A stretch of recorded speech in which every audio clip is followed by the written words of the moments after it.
Welcome to Across the Table. I'm James Finochio. Pull up a chair and sit down. And we're about to have a conversation. With me today, I have Teri Martell. Martell, sorry, and Amber Parisi. Um, Teri is a hypnotherapist, astrologer, Reiki master, Tai Chi instructor, A few other things. and a few other things. Which this is going to be a fun conversation. I'm very much looking forward to this. And Amber is a Reiki master. Is it Sekhmet and Sekhem? Sekhmet Sekhem. And a master hypnosis, among many other things. Yeah, there's a couple different animal and Arcturian in there too. Yeah. Reiki. So, they have a website called secretsofhealing.net. They have a website that has online classes, actually a very nice website. It's very workable also. And then they also have workshops and in-class or in-person classes. So, do you ladies like to tell me a little bit about what you guys are trying to do there? Okay. Well, first of all, Secrets of Healing actually came out of my email. I've been Secrets of Healing at yahoo.com for lots and lots of years. And then what happened was when I met Amber, I was wanting to do a website, but I am not technologically savvy.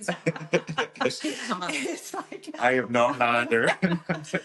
Well, actually, no, I met you before that, long before that. It was just she was getting in with some people at the I forget, so you were going to call it Starlight, and that's when you were doing a website. That website was called Starlight. Oh, that's right. Yeah. And then I was actually going to give her the website, and because I didn't know what to do with it. And then so she created a beautiful website. Yes, it is. Yeah, a lot of it has to do with my work, but it's also her work. She's getting very creative in her herself by working in the blogs and stuff like that. So she's actually been I've been really impressed over the fact that she's actually finding herself through that website. So With your help, because it's your knowledge. I'm taking a lot of your knowledge and. So, did you learn from Teri? Mm-hmm. Yeah, she trained me in Reiki and hypnotherapy. Well, I guess I'd be a hypnotherapist. So, how did you guys end up hooking up? It was 2019. I remember. It's before COVID. yeah. Well, somehow we met each other. I really don't know. Maybe she came to one of my workshops or something. Yeah, it started out because I was friends with Kristen, and Kristen was getting Reiki from you because she had stomach pains. Oh, that's right. And she was saying that this was the only thing that had worked for her was the Reiki. So then she started studying from you, and you guys were going to partner up. Mhm. And then that's how I met you, was through her. And then I brought Eddie to one of your workshops, and Yeah. Okay. So it was just kind of like we just kind of found each other. Which how I would look at that, okay, is basically it's a soul connection. Okay, so we get intermittently throughout life we run into soulmates. Okay, and it's actually a contract. It's a soul contract that we run into people that are going to serve each other at some level. So basically, I've had quite a few soul contracts that came into my life to help me overcome low self-esteem, help me get into parts of me that I didn't know that I had, but at the same time, there was always an even exchange going on. So Amber is also, when we met, obviously, because there's a lot of people that you meet that you just meet them and then you get on with your merry way, but you might remember each other, for the conversation that you had, but and that's about all it was. But when you meet somebody and you just feel like you want to keep knowing that person, that person keeps on coming into your life, or vice versa, and you have stimulating conversations, then what happens is that that that's a soulmate. So Amber and I, at some level, is a soulmate. She's helping me in as I'm aging. She's helping me to keep myself moving forward in my career. And then at the same time, she is evolving, growing. She's becoming happier because she's finding something in herself that she didn't really know what she had before. So this is just my point of view. Yeah. So, don't let me talk for you, but that's You're right. that's basically what it is. We connected and became a soulmate. That's awesome. Mhm. Because that seems like I know there's certain people that like you meet in life where it's like, I could Right. do without that. Right. And those are the people, like a lot of times, we're all in spiritual growth. Mhm. Okay. We come to earth to grow, okay, at a spiritual level. Okay. So so the whole aspect of it is that there's always when you're on the other side, okay, as above as below, you know, because there's life on the other side as well. So but it's highly evolved on the other side, you know, and because the other side is space. Right. That's a lot of room for a lot of souls to be living, you know. Right. And so the whole aspect of it is that when it's like an astrological chart, okay, when you decide or you are granted permission, I guess, however that works, you come over here to experience life or to create or to help others. So you're here either to grow or to help others. So when I do an astrological chart, I'm looking at the top part of the horizon and the bottom part of the horizon because the astrological chart is the imprint of your soul that you made up with other soulmates. So as a soul, we are fragments. Okay. Even though she was born later than me, that the whole aspect of it is that the fragment of her soul said, you're going to meet the other fragment of my soul, and we're going to have a journey together. Mhm. I'm going to help you overcome some obstacles. You're going to these types of things, and she's going to help you age gracefully in your career as you still serve humankind. So that's how I see that. Or even the soulmate that I had years ago, who also did podcasts with me. And and some of those podcasts are on YouTube. Oh yeah. Yeah. And I'd like to check them out. I didn't yeah, know that. yeah. I never, whenever I channel, I don't know what I'm saying. Mhm. And so he would do that, but I never watched them. So it's for people. I'm sorry, who I don't kind know. of like threw too much out. Explain channels. Channeling, yes. Channeling, like, first of all, I never knew that I channeled. I had a near-death experience when I was 17. And so what happened was I like went down into that tunnel where that light is, and the tunnel to me was like an airport escalator. Yeah. And I was just slowly moving towards the light, and I could see my life flashing by me, and which the only person that's judging me was me, you know, basically. And then so what happened? That can be your worst judge. That's right. Yeah. But at 17, it just told me that I was immature. Okay. But at 17, yeah. Of course, you're immature. So I got down there to the end, and there was two huge, what I perceived as angels. Mhm. Okay. At that time in my life. And so, I mean, they were huge. And the closer I got, the more younger, innocent I became. I could feel that innocence coming through me. And so what happened was I just got there and said, okay, I'm ready to go, you know, because you are. The closer you get there, you're ready. You know where you're going. Mhm. And so what happened was I ended up, they looked at me and with these huge voices and said, you can't come home yet. You have a contract to fulfill and a mission to complete. Now it's at 17, and then they pop me back in my body. But at 17, you don't know what that is. No. So I went on a journey from there Mhm. because then all of a sudden I started seeing things, hearing things. I was scared. I was really scared a lot. And You can say shitless. It's good. it was coming out. Yes, we talk like normal. Well, she don't swear. The Scorpio in me swears. I think it. So anyway, so what happened was,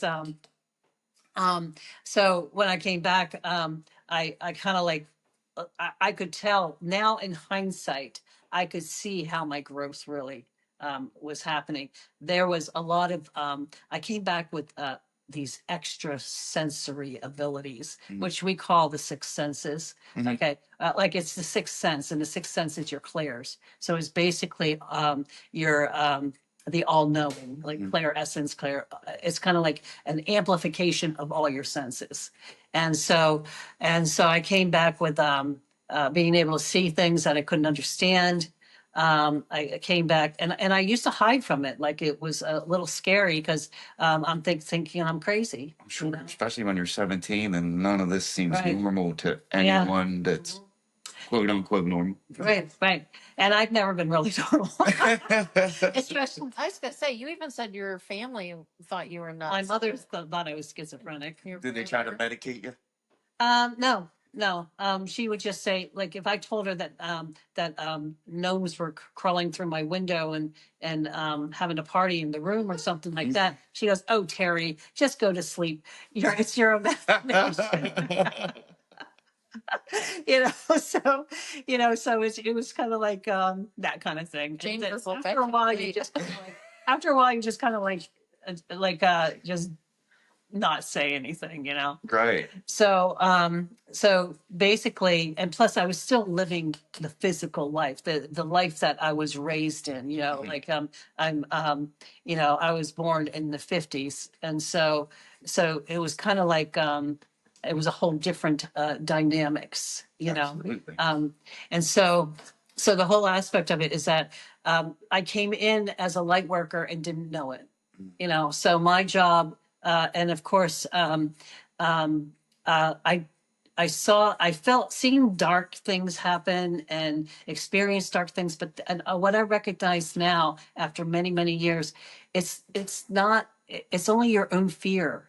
It's what you've been taught that creates that darkness that you manifest yourself. So I've learned a lot just through those experiences, and then okay. The fear. I find that to be interesting because that's one of the reasons why I do this is because it scares me to death. And I was like, I don't like being on fear. Yeah. And to me, in some essence, you become better because you're conquering. Absolutely. So what you're doing is you're displaying courage. So many people told me that I was very courageous, even though I didn't feel courageous, but other people would tell me that. And then it wasn't until later on, I think in my 30s, I became like the seeker. Okay. So would you say a seeker of like knowledge? Yes, it was like, even though I was like a C student in school, because I'm more of an empath, like I have to have my hands on something in order to learn something, okay? Or I have to hear it, like our audio. So basically, and the school systems teach you everything through your sight. Yes. Back in those days, I'm hoping that well, no, I'm not hoping. I know it's going to change by 2050. The whole world is going to be different. And so basically, so I actually felt like I was dumb, but at the same time, because everybody made me feel that way, but at the same time, out of that, I was also an abused child.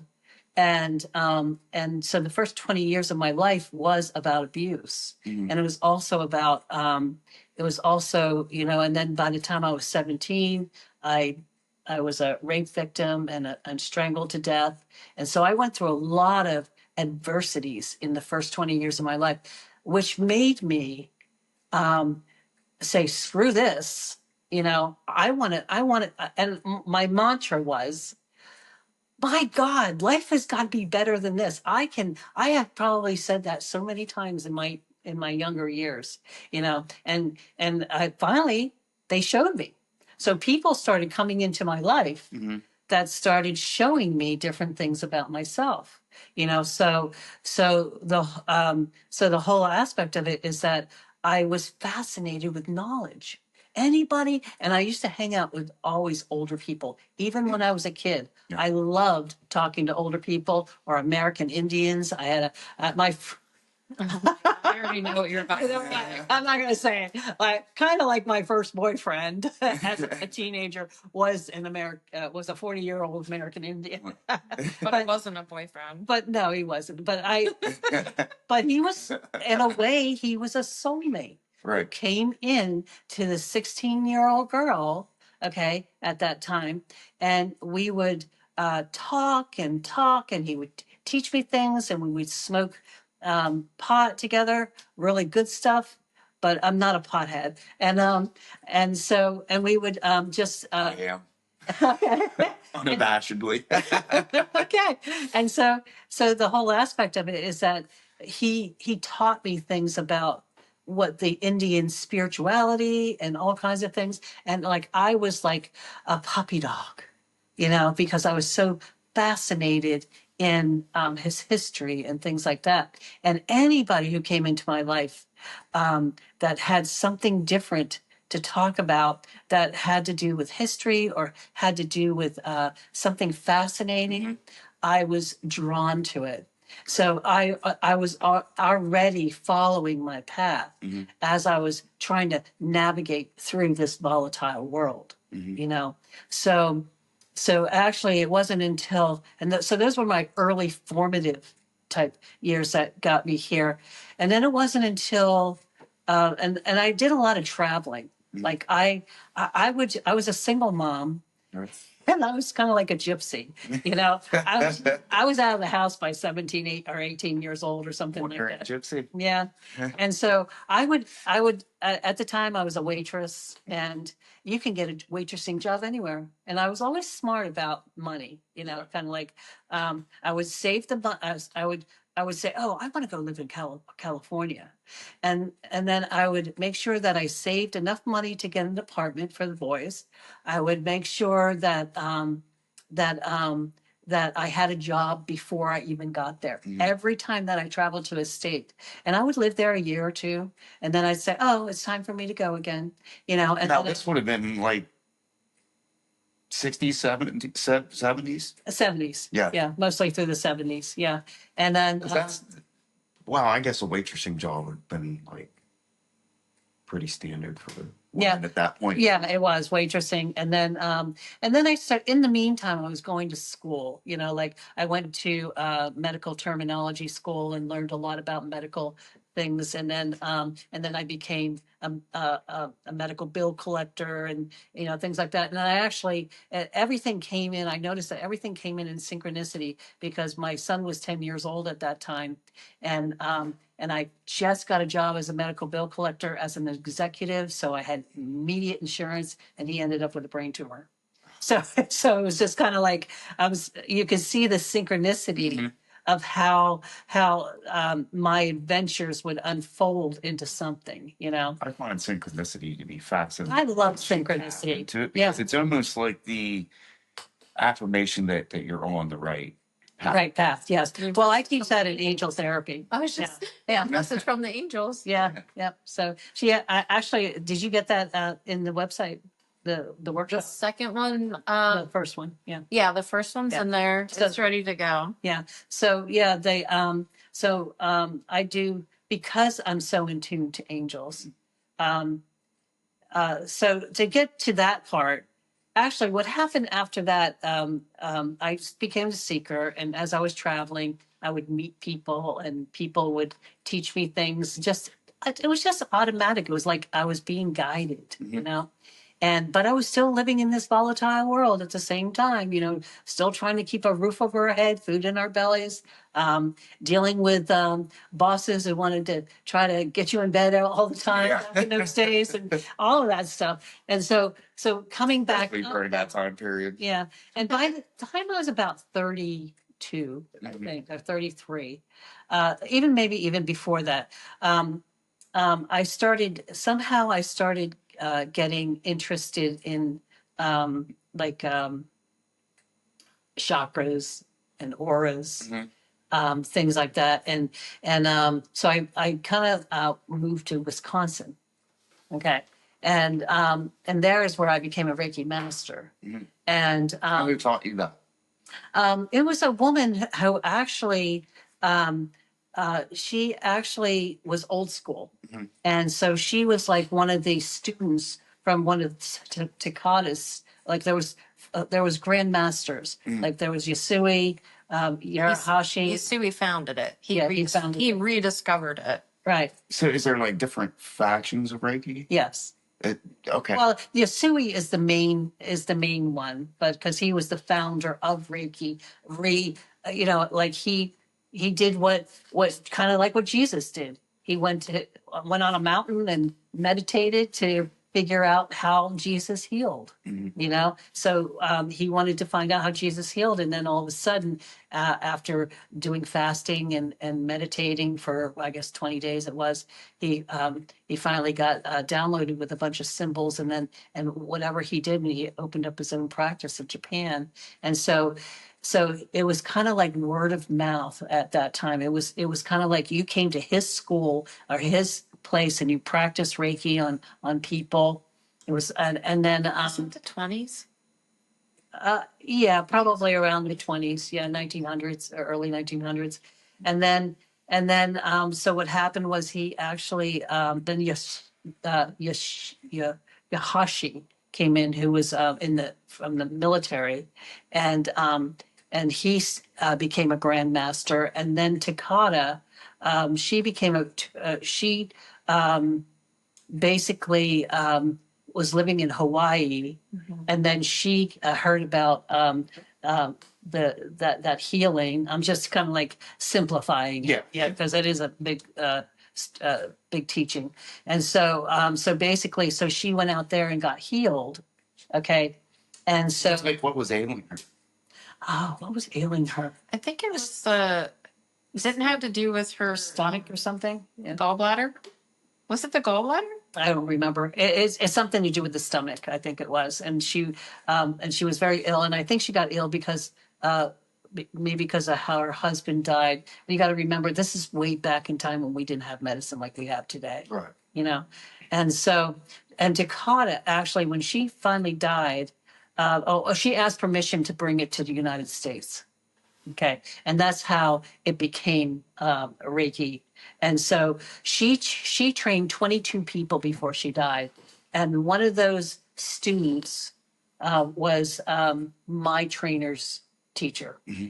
So they still had, so they were close in the lineage of Yasui. And so what happened was, and I was divinely guided there.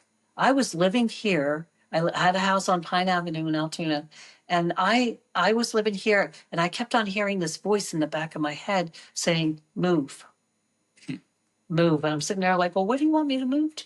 No wonder my mother thought I was schizophrenic. So anyway, and I didn't know what they really, and I was already a hypnotist by then. I was studying hypnosis, and so what happened was, I figured, okay, if I'm going to move, since you're not going to tell me where to move, and for some reason, I just listened to that voice. I sold everything in my house. I rented my house out to the renter from hell, and then which forced me to come back.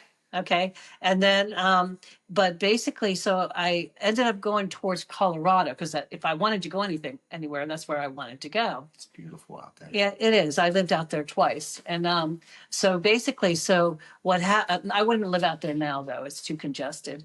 And so, but basically, so what happened was somehow I got up to Wisconsin, driving through Wisconsin, and I thought, I met this lady at a past life regression workshop. I think I'm going to go say hi to her, and I called her up and stuff like that. And then she talked me into staying.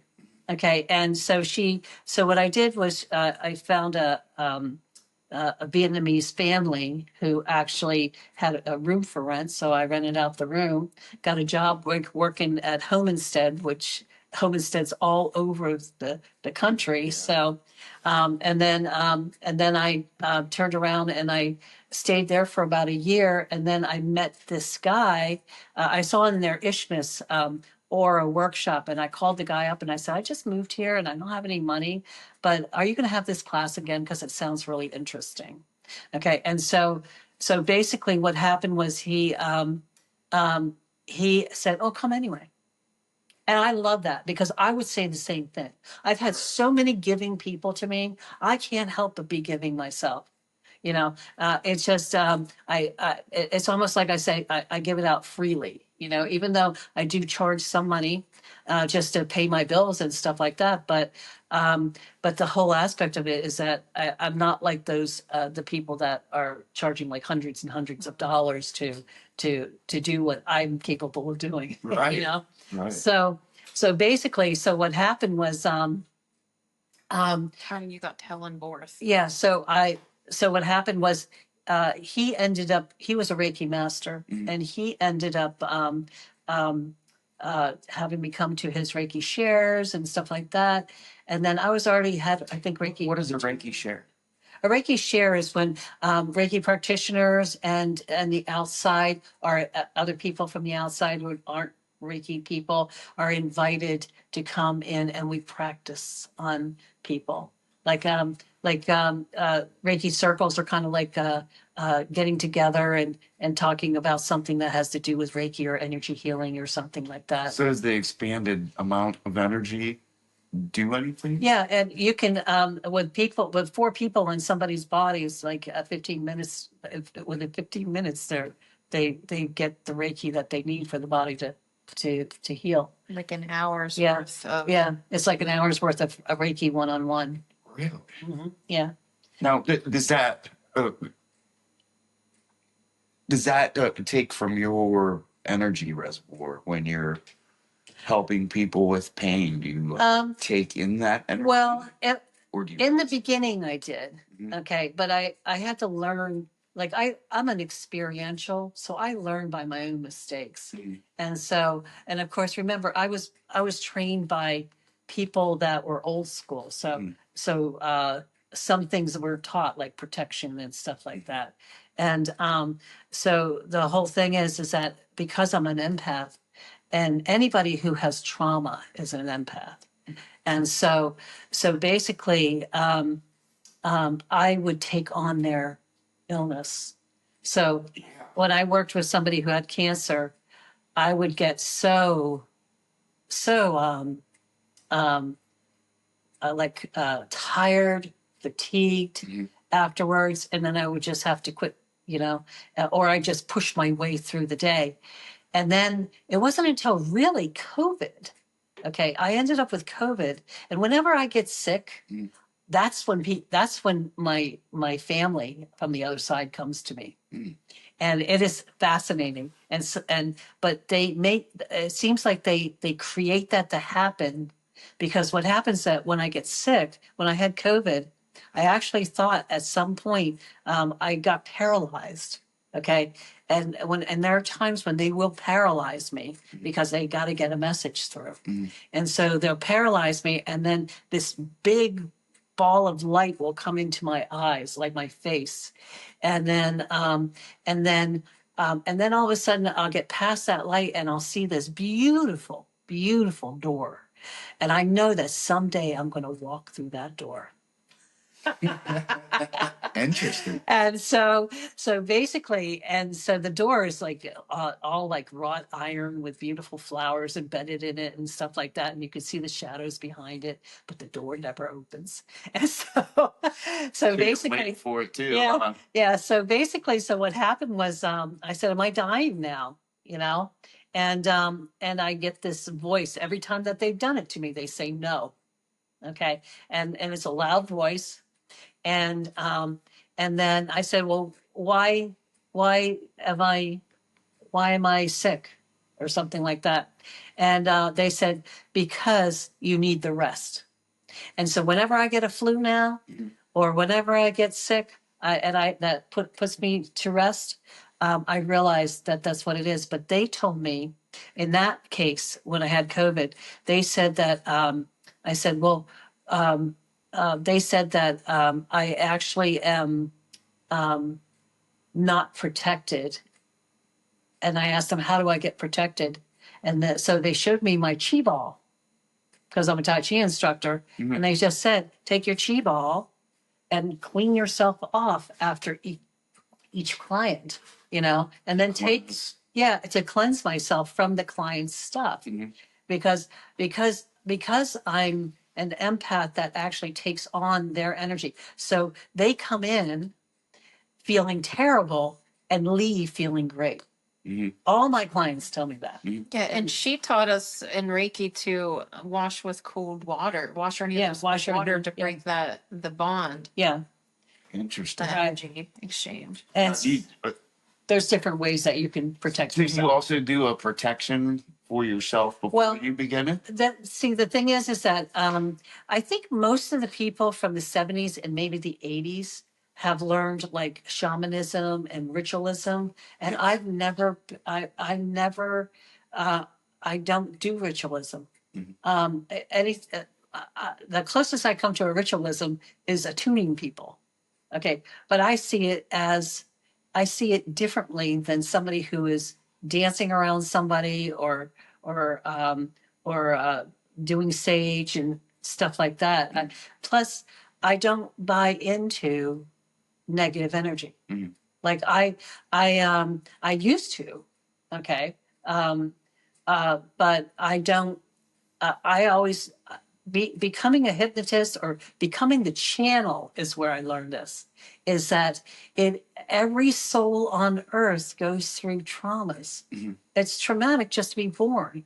Yeah, Okay. it's very traumatic. Right, for the soul. Yeah. So basically it's their own fears that creates the manifestation of something dark.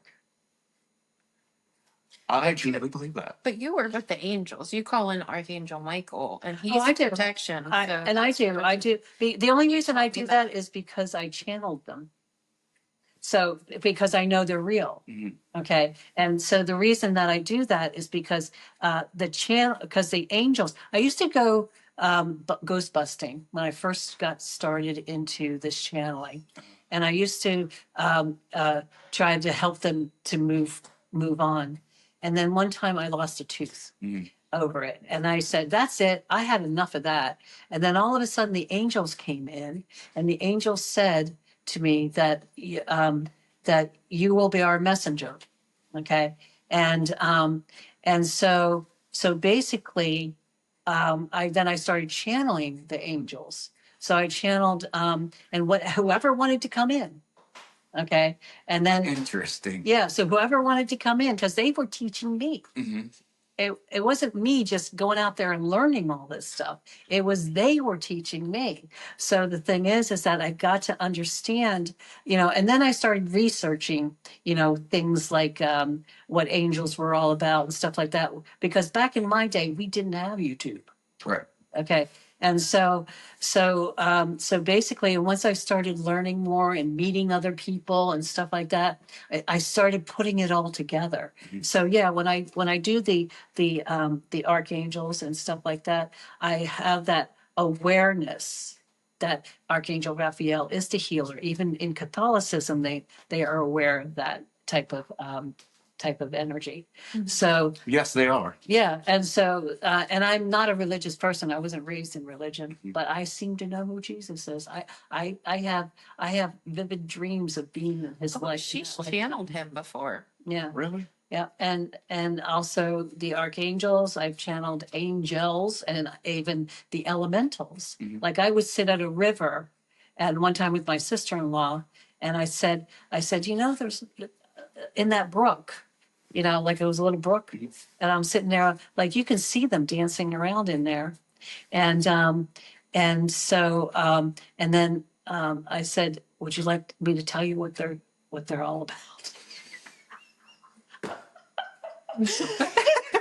And then the next thing I know, I'm telling her what telling them the story of that elemental that's in that water, And what is so fascinating is that when we started walking back up to the house, I noticed a tree that looked like a moose. And I realized that there's life in everything, Right. So they taught me, that's how it kind of unfolded for me. Interesting. And then extraterrestrials started coming in, which are another benevolent being, but there are some bad ones because early on there was reptilians that were still kind of like trying to keep their way in, and there's still some here, but I only recently heard about the reptilian thing, and it kind of blew me away. Yeah. I'm like, And reptilians don't like light workers. They don't like them coming in. And so they will come in and try to disrupt what you're doing, And of course, I didn't even know I was a light worker, and I never call myself a light worker, but I'm aware of it. I'm aware of it now. But the whole aspect of it is that I'm just a person who's doing what she loves doing. Mhm. Like I love the fact that I have a communication with the unseen. I never let anybody, even back in the day when I started doing hypnosis and started doing Reiki and stuff like that. You get that Bible propaganda on the doorstep. It never fazed me. Some people get afraid of it, and they get mad and stuff like that. It just never fazed me. I just chuckle, and but I loved all the experiences I was getting, like the brush of an angel's wing that put me down to the ground, and things like that. And I was just kind of like fascinated with that side of me. And I think it's because the death was part of my awakening. Mhm. And then later on, I went through another awakening called the Kundalini. And I went through what they call a rapid Kundalini, even though I do realize that not everybody goes through a rapid Kundalini. It's kind of dangerous, actually. Can you explain for everybody else who doesn't know what a Kundalini is? Yeah. Me. Well, Although you did just explain it to me earlier, but I Yeah. think it'd be good for everybody Okay. else to know. Well, the Kundalini is basically, and I wrote a story about it. I read it so many times, I just can't seem to get it out. But anyway, so the Kundalini, now it's in the dictionary or in the encyclopedia as a rhythmic energy from the base of the spine that comes up the spine. Okay. Uh, Off and on. Isn't it like coiled? It's like coiled down there, and then it. Yeah, it's kind of like a rhythmic energy because we are made up of energy, Right. and we're made up of electricity as well. Mhm. Like We're electromagnetic. right, absolutely. That's what our aura is too. Yeah, because that's right. That's how Reiki works. And so basically, so what happened one day is that I went to this workshop in Virginia, and they asked me to tell them how I healed as an abused child and a rape victim, how I healed through hypnosis and past life regression or regression and past life regression. So I talked about it and stuff like that. And then some guy came up to me afterwards and he hugged me, and he said something to me like, "Don't." There's a lot of good people good men out there. Don't just give up on them and stuff like that. And so, but while he was hugging me, I melted like butter. I was like, I felt like I was about to just fall into his arms and just melt like butter. And I had this orgasmic feeling, and the Kundalini is orgasmic. Okay. Especially when an angel comes in. Okay. And so, and there is a movie. I was gonna say mine was not like this. So hers is a pleasant one. Well, let's So- Yeah. Let Teri finish her orgasmic story. yes, then let's catch. Yeah, All right. yeah. Orgasmic is better than I guess what you have. Yeah. So anyway, so what happened was I turned around and at that time there was no didn't have technology like us. We just were emailing each other Mhm. back and forth. And so I told him, I said, ever since you hugged me, I've been feeling this energy, like, down in my root chakra. And it's like, and I feel like I'm a teenager in love. My skin feels soft. I just feel like I'm in love with you. And so he just said, well, and he didn't really know. Everybody does this to me. They don't really know what I'm talking about, but they just say, let it unravel. and then Fun. and they get to watch the story. Yeah. Okay. And so basically, so he so I got like almost fanatical. I would get up in the middle of the night and I'd just be typing. And I wish I still had those notes, but I gave them to somebody to help me write the story, and then she died. So I lost my notes. But anyway, so I was typing to him all this time, telling him how much I loved him or how I feel this love for him. It was very confusing, to tell you the truth. It was confusing. How old were you at this point? I was probably about 36. Yeah, 36 when I went through that. And so, and then I started recognizing that I could feel this grid, like this grid coming up from my feet up into my legs, like how like mesh, Yeah. the mesh. I felt it like it was just growing up through my legs. Mhm. And then all of a sudden, I started waking up in the middle of the night. They always were good enough to wake me up in the middle of the night. Okay, to do this instead of during the day when I had to be productive in the world. So basically, every time there was 3 angels that came in, and I didn't know who they were, but now I do realize who they were. And so basically, Archangel Michael was the one who came in when I was resistant, gave me the courage to go through it, things like that. Archangel Gabriel was in there talking to me a lot, and trying to get me to calm down because I was scared and nervous, and because weird things would happen. Like one time, I felt like somebody jacked me up against my bedroom wall and had their hands around my neck, and then I broke out and turned the light on real quick, and there was nobody there. Then there was another time when, and every time that they came to me, I would have an orgasm. Never touching myself, I would have an orgasm. It was them, it was their energy, and I understand that now because when I died, it was orgasmic. When you let go of your last breath, it's orgasmic because that's the kind of energy that is on the other side. We're in that type of energy. You could do a podcast on death and dying, and she'd be the one to have because Yeah. she can tell you all about that. Yeah. Fascinating. And so basically, so what happened was, so that was my signature of knowing they were coming. Uh-huh. Okay, and that would wake me up. And then what happened was, there was a time when they got up to my heart chakra. They were busting open my chakra, and I didn't know it at the time until there was this book on my shelf that I just bought but never read, Mhm. and it just kept on looking at me, and I kept on looking at it. And I opened up that book. It was called The Wheels of Life. And so what happened was I opened up the book and I started reading. I said, "Oh, I get that. Oh, I get that. Oh, that's what's happening. Oh, it's like." So it was kind of like it was their way of helping me process what was going on with me. But everything was so paranormal, Mhm. and the voices. Um, when it came to the heart, Archangel Michael took it felt like a otter snake, Mhm. and put it through my heart because I was very resistant about the heart. And so basically he did that, and all of a sudden throughout the whole night, or it could have been just a matter of an hour. Mhm. Time had no relevance at that during these times.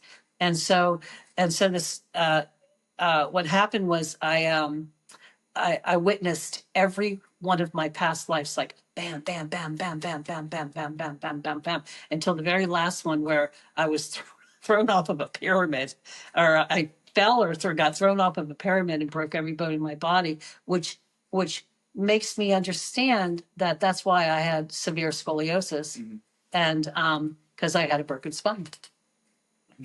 You know, so I was born with severe scoliosis as a part of that because I never healed from other lifetimes from it. So now I'm healing it in this lifetime. Interesting. And so it was very paranormal, but at the very end, and I think this happened for like a 3-month period, off and on. And then at the very last one, I was taking care of an elderly man in Martinsburg, and when he was sleeping, they came to me, and I could feel my head expanding, you know, and all of a sudden, all these voices, tons of voices, and I could see, like maybe about 9 or 12 or something of all these. Like benevolent beings, like humanoid and extraterrestrial, and they're all talking at the same time. Some cacophonous. I thought, oh my God, I'm going crazy. And I called somebody up that I took a workshop with, because I didn't know a lot of people back then. There weren't a lot of these workshops. Yeah. I traveled for these workshops. I have only heard of Reiki since she brought it to my attention Yeah. in 2019. Oh. Before that, I'd never heard of it. Yeah. And yeah, so back in those days, it was even less, you know, so. Yeah, I'm sure. So You were probably some coldest weirdo. maybe to other people, but I didn't care. Yeah. You know, I was just living my own fantasy world. They just thought, I think people just thought, they either thought of me as somebody who was very interesting to talk to, or they were always concerned about me and couldn't say anything, you know, thinking that maybe I was mentally not right or something like that. But my sister one time said to, my mother said, "Do you think there's something wrong with Teri or something like that?" And my sister said, "Well, is she happy?" She goes, "Yeah, she seems to be happy." And my sister just said, "Then leave her alone, you know, let her be." And so basically, but in the meantime, a lot of people were interested in what I had to say, but half the time I never knew what I was saying. You know, I was your basic ADHD. Yeah, but back to Kundalini. Oh yeah. So Kundalini, just so everyone knows, it's not just a one and done thing. It comes in waves. Yeah, And it can go the rest of your life. that's true. Because some people might come in and just wake up their earthbound chakras, which is from the heart on down. Okay. Okay, and some people might be finishing, already did that in another lifetime, and now they're coming up and working on another one, or they could be working on one chakra at a time, you know, from lifetime to lifetime. It could, and so that's what happens with that. And all it is the opening up that chakra, because each chakra represents a physical, mental, emotional, and spiritual part of you. Okay. And even though I had no idea what the heck was going on, and other than reading about it, then it all started to make sense by the time I got to the crown chakra, and that busted open. Is it no? When you talk about chakras, are you talking about the same chakras as like the Hebrew chakras? Well, yeah, because you know something. Related to. Yeah, the chakras in every nation. There's an author called Carolyn Myss. Okay, she wrote a book called The Anatomy of the Spirit, and she wrote about all the different countries and how they actually see the life force. Okay, which was through the chakras. So the Jewish has theirs. I can't remember the name of it right now. I think it starts with an M. It's not. Well, they have the Merkaba, which is, I guess that would be just. It's that one that goes like this and comes down like that, and then in between there's a story that goes in between, and I never really studied it, you know, but basically every nation understands life force. Yeah, that's and why. the chakras Because in their in own the language. Yeah. You go through various different religions. Right, that and have chakras. Yeah. Right. Now the Hindus were extreme because that was their they deliberately open their chakras through meditation and things like that. And so that's, and a lot of them went insane. And let me tell you something, there were moments I thought I was insane. And I called somebody and said, "Oh my God, I think I'm insane. I've got all these voices talking in my head." And she said, "Well," she made it very clear. She said, "Just tell them to slow it down." And then what she said to me was, "You're not insane if you think you are. Insane people don't know they're insane." That was the Good most. point. That was That's that was the fact. best, and that was the best thing that she could have said to me. Mhm. You know. Yep. And so Reiki, I call it energy healing because even ancient civilizations did energy healing. This has been around. Jesus, did it. So, but in Japan, it's Reiki. In Egypt, it's Sekhem. In China, it's Chi. Yeah. And is it India, Prana? Yes. So it's all around. But Reiki works on the chakras. Yeah. You it does. balance the chakras. So That's the first thing that we're doing. yeah, so when she's talking chakras, it all kind of ties into each other with Reiki. And you can awaken somebody's Kundalini through Reiki. And that's what she did to me. So now, okay, your experience was not. No, I didn't do it on purpose, though. Well, Yeah, right. She was ready. She was ready. Yeah. I had actually through Kristen started reading and learning more about like Reiki and like metaphysical stuff. And because I don't want to say I was skeptical, but I'm just that like, I'm going to think outside the box. I want to learn more about it and try to understand like, how does Reiki work exactly? Because there's a lot, even my mom, she's a skeptic. Mhm. But when I did it to her, she was like, oh my God, this actually worked. Like, Mhm. remember your neighbor over here? I did Reiki on him. And he was like, yeah, wow, I feel Was it better. Jesse? Yeah. I don't know what's wrong with him, but anyway, I had like horrible pains myself and I didn't know this and I was in and out of the hospital. I do remember. Like nothing wrong with you, nothing wrong with you. And I'm like, then what the heck is this? And eventually between, Kristen doing Reiki and you, like it must have moved. And I didn't think anything of it until I got my Reiki 2 from you. And you always say Reiki 2 is the mental and emotional. Like, you got to wait so long before you get your master's because it opens you up in a way like for me, there were nights like for the longest time it felt like lightning bolts were shocking me, like they were hitting me and it was so fucking painful, so painful. Like I cried and then I just accepted it, and it was like every 20 minutes and it was all night long, like all night. I mean, I didn't sleep and it would just hit me and it hurt so bad. Doctors didn't know what was going on. I talked to her, she's like, that's the Kundalini. And she said, do Tai Chi, like try to move it around. So then I started doing Tai Chi every night before bed, and eventually it went away. I'm like, oh my God, that Kundalini. Yeah.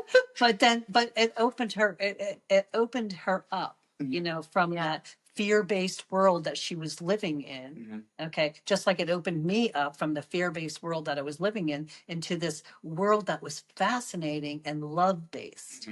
Okay, and that's what it's based upon. Oh. Is unconditional love. Wait, so do you think because you were your body maybe was at a higher vibration with all your years of experience that maybe it was a little more pleasant for you?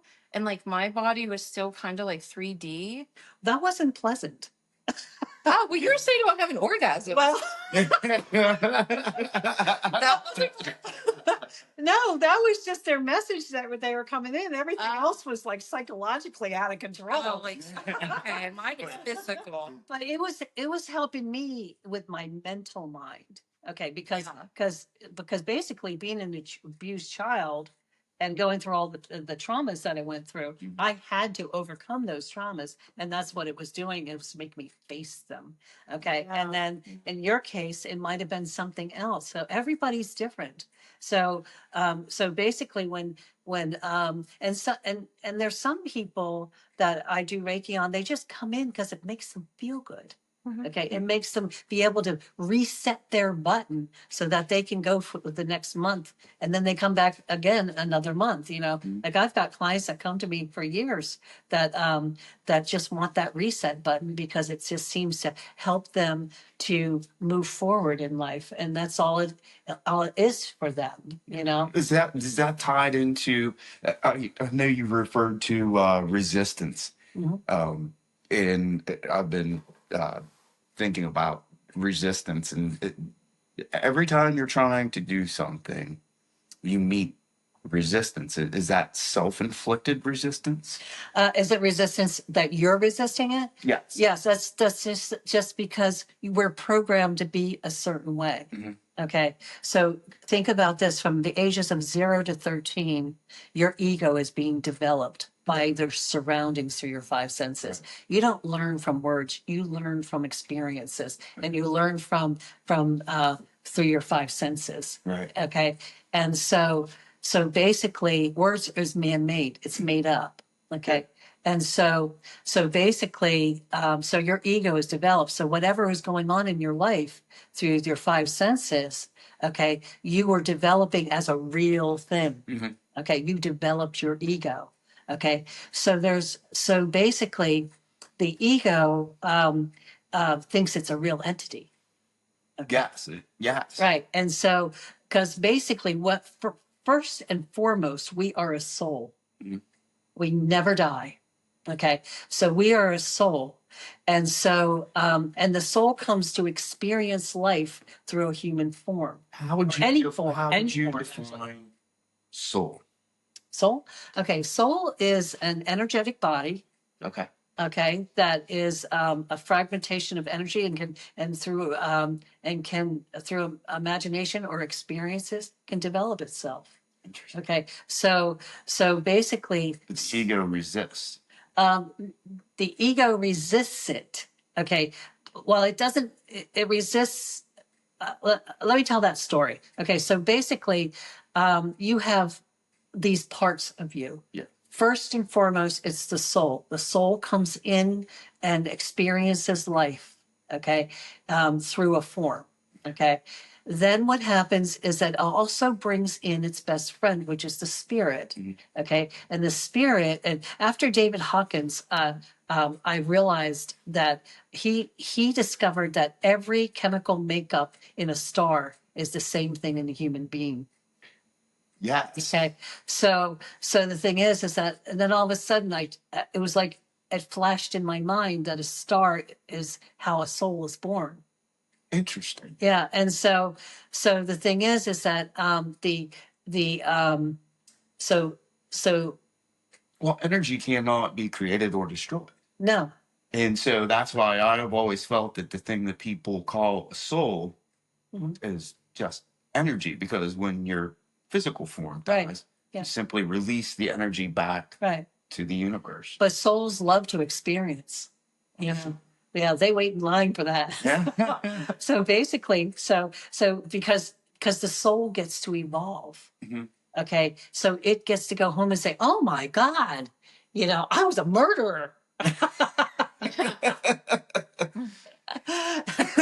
Interesting. That type of thing. But out of that murder, I can see the good that came out of it. And that's why to this day, I always say, if something bad happens, all I want to do is see the good that comes out of it. Every president, all I want to see is the good that comes out of that person. Any disruptive thing that happens in the world, all I say is I want to see what good comes out of it. And then I always find it. Okay. Because that's what I'm asking for. Because even a murderer who murders somebody, like a child or something like that, the Megan Law came out of that. There was always something that comes out of something bad. It's just humanity's ego can't see beyond the tragedy of it. You see. So basically, out of that soul is the spirit, and then there's the higher mind.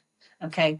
So the higher mind and the spirit's job is to gather, to create synchronicity, to create things to happen, ideas, thoughts, stuff like that, resonates in your heart type thing. Those things so that soul can create through experiences, right? Well, That's basically what human beings do. We create. right, absolutely.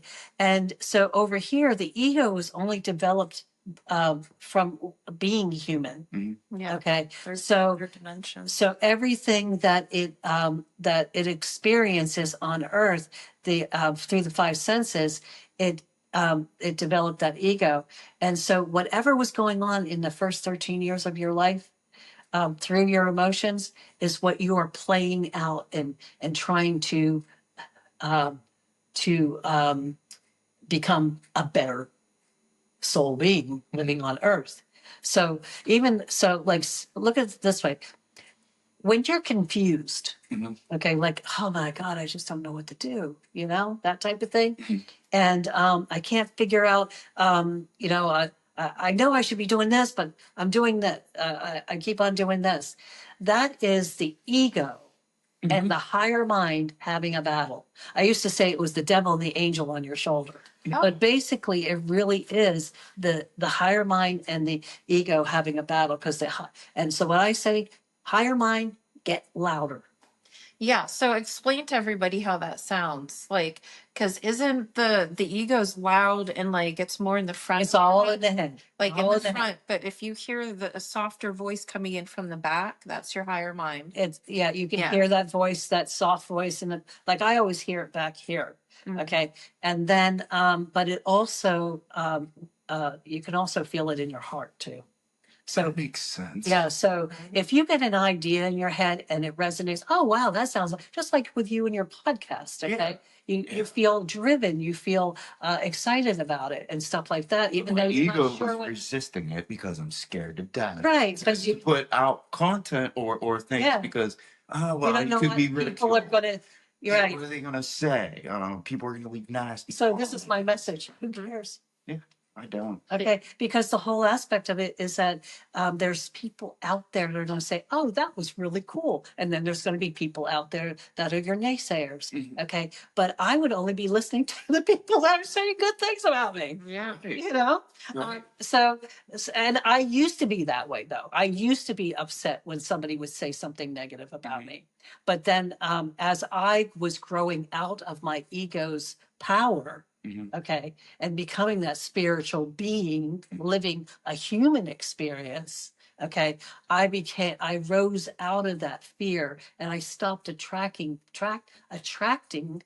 people in my life that were like that, Mhm. that wanted to criticize me or things like that. So that's what happens is that when you start working more on the spiritual aspect, I say the physical, the mental, the emotional, and the spiritual aspect of self. That is holistic. Self-love, That's absolutely. holistic. And it's also self-love. Yeah. Okay. And it's got to start from you so that you stop attracting negative energies to you. Mhm. And it hits me every once in a while Mhm. because, anytime that the spirit wants me to change and I'm not listening, Mhm. okay, then what happens is that something negative will happen to me, and then I'm devastated for a little while, and then I forgive myself and things like that. So finally, I get to a point where I suffered enough, and I'm just going to accept it and then forgive myself. And then once I do that, then doors start opening up again for me. Yeah, I've learned it from her. Anytime you went through something, Mhm. I could see you looking at like, okay, what, and you always tell me, what's the message here? What is spirit trying to tell you? Like, what's your higher mind trying to get your attention on? Like, Yeah, Yeah. and sometimes it's hard to do it when you're in it. Absolutely. Because that ego wants to, it's part of your subconscious mind. Yeah. Okay. And so the ego wants to be in control. When I channel, here's a neat thing. When I used to channel, what happened was, I actually, there was like a little 12-year-old boy that would be peeking in and disrupting me while I was channeling because I would see it. And then one day, and I told my friend about it, And then one day, an Indian came in and said, and took the little boy's hand and said, "Hey, let's sit on the stump here and wait for the storyteller to come." Right, and her name was Nahora, the Indian, and she became one of my guides for a little while. And so basically, and so I wasn't interrupted by that little boy, which was my ego trying to figure out what's she doing, what's she doing. That's interesting. So we are imaginative creatures. Right. Okay. So the whole aspect of it is that it's how we imagine, and was this an easy journey? Not for the ego, it wasn't. Okay. But the thing is that if I didn't experience all these things, I couldn't be the healer I am today. Right. I couldn't be who I am today to help people learn and grow. And I could sit there and just have a simple conversation with somebody and say something outside the box to give them an epiphany. And I don't even realize I'm doing it. That's a good thing. Because I became it. And so you don't even have to think about it. Right. And that's where humanity is going, by the way. Really? Yeah. So we are moving out of that fear-based world. Okay. But this world has to crumble first, and that's what's happening now. It seems that way. Yeah. So basically, so the earth is creating that to happen because the earth and the sun and all these celestial bodies around it, so look at it this way. We have organs in our body, and we are the universe to the organs in our body. Mm-hmm. All of those organs are a planet. And if one doesn't function right, the other ones have to come in and do the work, okay, until they get tired and then the universe dies. Well, the universe doesn't want to die. Right. Okay. So the thing is that it's going to make sure that if there's a planet in suffering in some way, okay, it's going to create something to happen to heal it. Similar to when the white blood cells go to a wound. Mm-hmm. I mean, yeah, absolutely. Is it similar to that? Yes, absolutely. So there's a universe inside of us. Yes. Okay. I channeled this, matter of fact. It's, if you look hard enough, you'll probably find it in YouTube. It's under Universal Talking.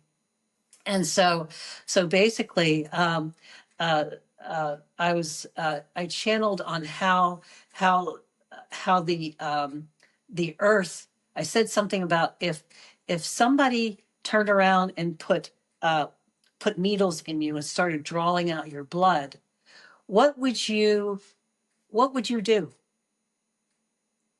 You'd want to survive, right? Yeah. Okay, so you would be pulling the needles out, you'd be having earthquakes, you'd be angry and stuff like that. Well, that's what's happening to the earth. They're tired of humanity taking out the oil out of the earth. That's the earth's blood.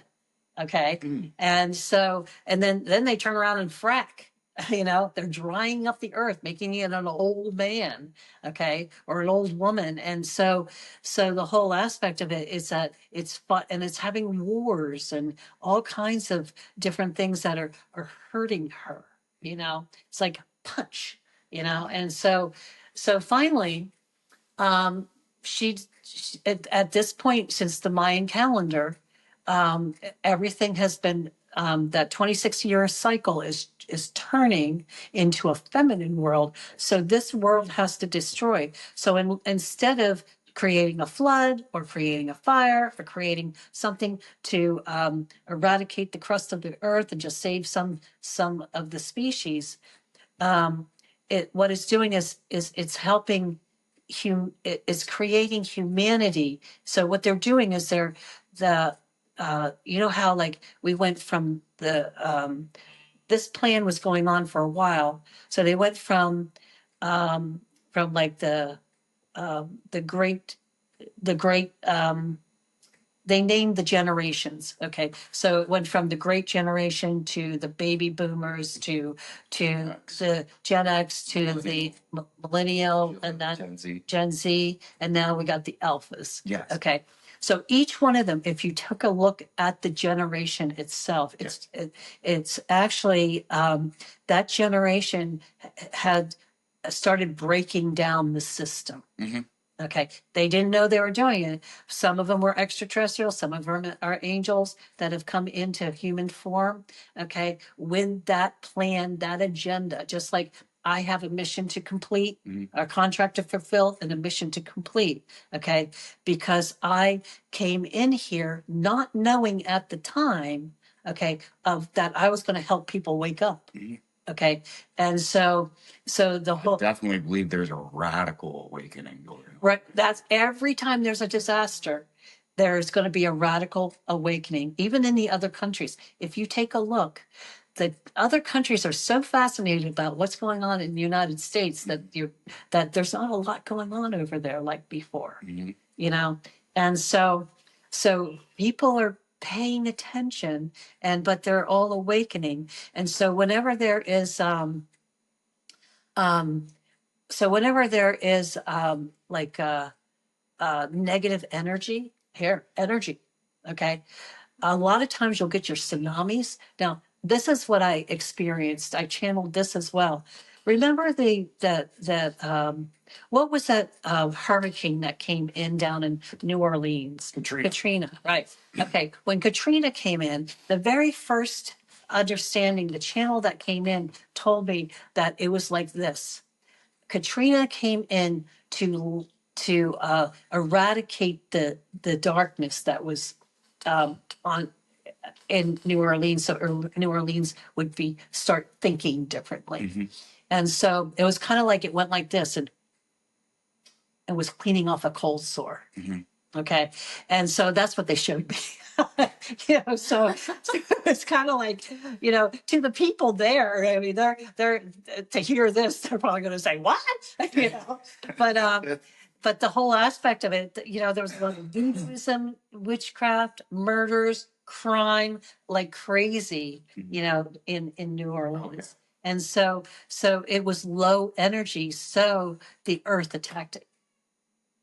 Okay. And then the same thing, like in those and even though there might have been good people there, but their soul contract was supposed to be up there, and then even like in those third world countries, like Haiti, for instance, is a very low energy. Okay, that gets hit all the time too, and so the whole aspect of it is that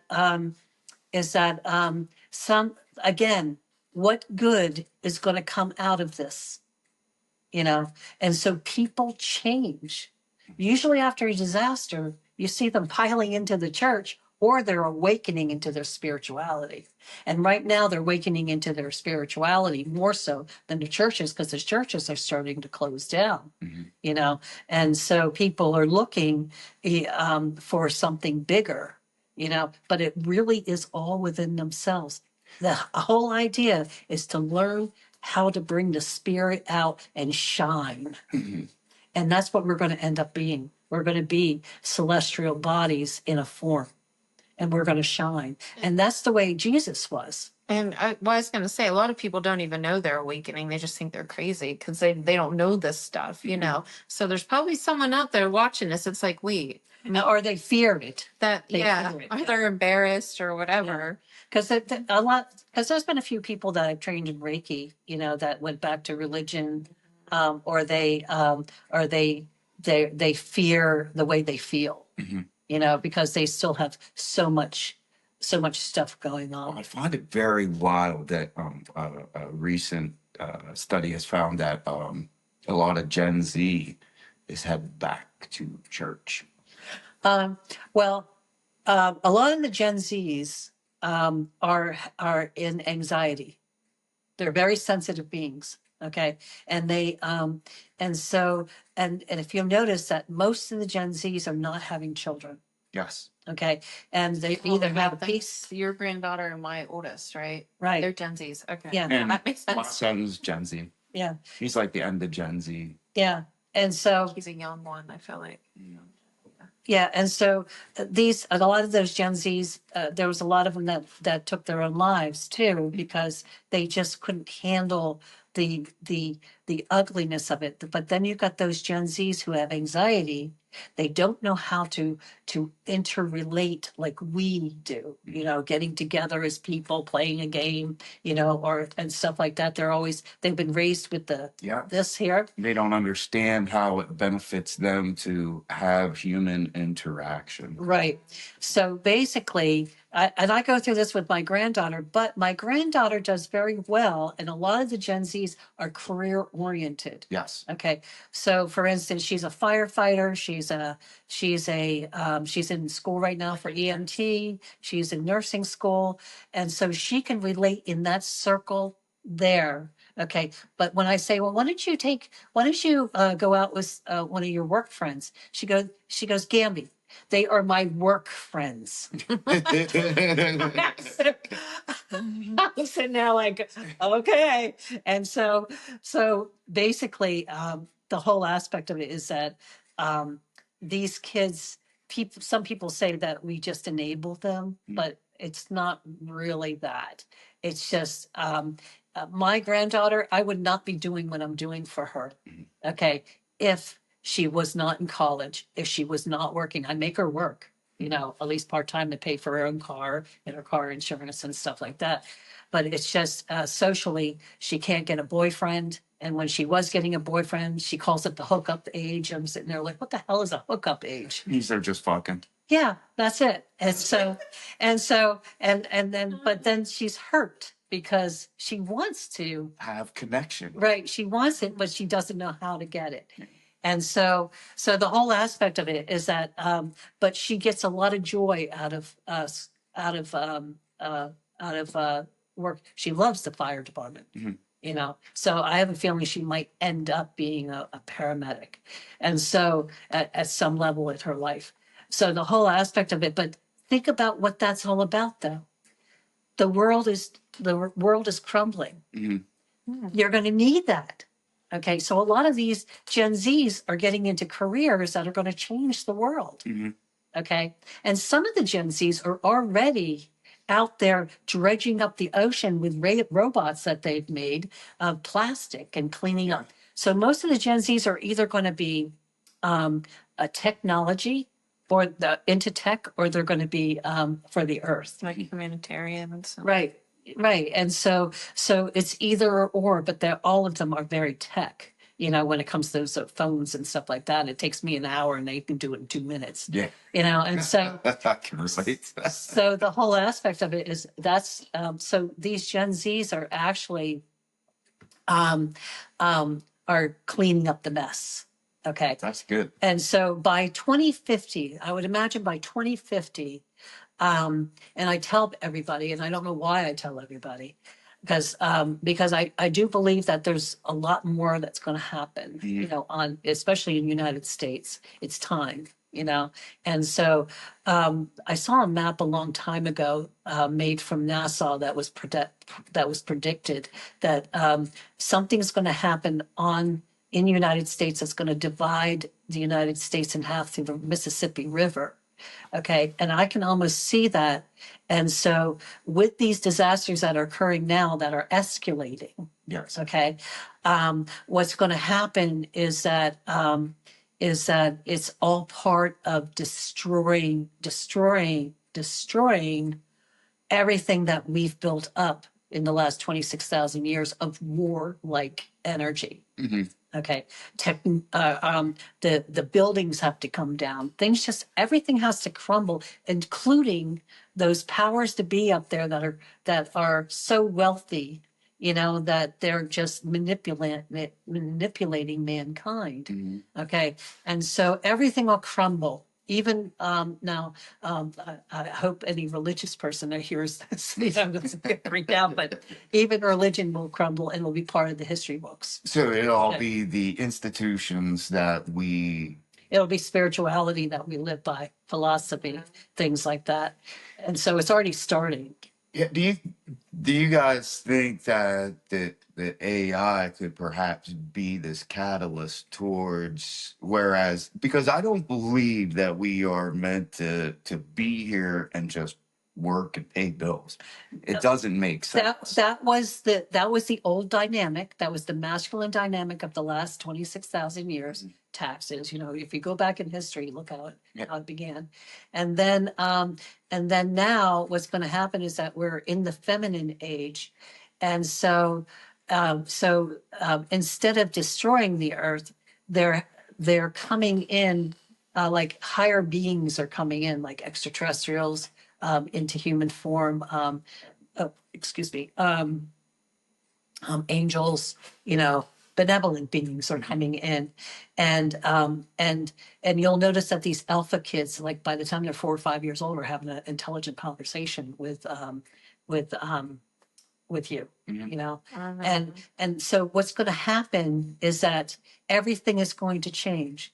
Medicine is going to change. We're going to go back to getting our soil back to carry the nutrients that'll heal, that will nourish the body. So these are going to be your earthbound Gen Zs that start doing that, and they're already out there doing it. Yes. Yeah, they're making sustainable living. They're building community gardens. They're getting ready because they feel driven to do it. I think even the way we farm is going very, very different direction. Yeah. If big money stops trying to kill it off. Yeah. Well, big money is going to crumble. Okay, you already see that happening too. You can't keep a business for very long, and a lot of the old businesses are not functioning. Yes. So the whole thing is that everything is going to come down, and so they bring in a person like Trump. Humanity brought in a person like Trump. Okay, but he's tired of war. Right. So Trump. So the thing is that Trump is not a dumb man. And he's not a Nazi, like how people describe him. What it is that he's a Gemini, a Leo, and an Aquarian. An Aquarian is all knowing. They're very brilliant people. Okay. And then the Leo is the part that's like a bully. This is the way it's going to be, even though it sounds like a dictator, but it's not. It's just he's a businessman. Okay, and that's how businessmen work, high profile business people. And then at the same time, then the Gemini is the communicator.